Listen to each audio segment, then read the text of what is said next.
gradient descent, and backpropagation. These two ideas are how every modern neural network learns. Learning means minimizing a loss function. The loss measures how wrong the model's predictions are, averaged over the training set. And the only thing we get to control is the set of weights, W, inside the network. Let's start with the simplest case, a single weight. The loss curves like a parabola, and we want to reach the bottom. At any point, the slope of the curve tells us which direction is uphill, so we step in the opposite direction. Each step shrinks the loss a little, and the ball settles into the minimum.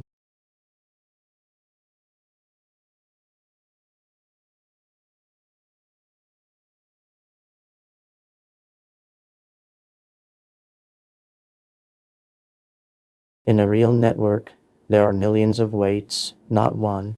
The loss becomes a high-dimensional landscape with valleys, ridges, and plateaus. But the rule is the same. At every point, compute the gradient and step downhill.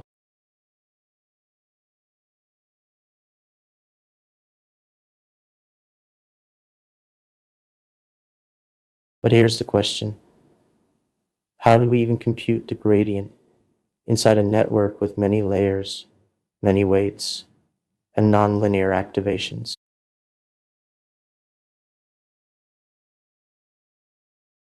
The trick is to send signals in two directions. First, a forward pass. Data flows from inputs to outputs. Then, a backward pass. Gradients flow from the loss back through every layer.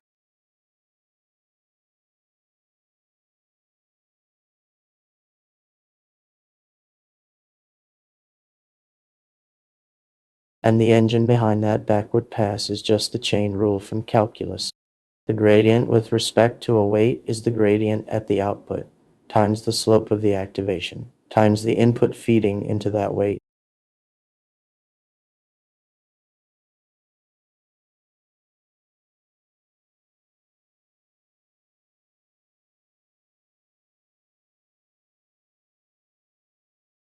Multiply those three pieces, and you have the gradient.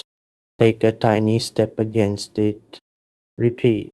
That is how every modern neural network learns.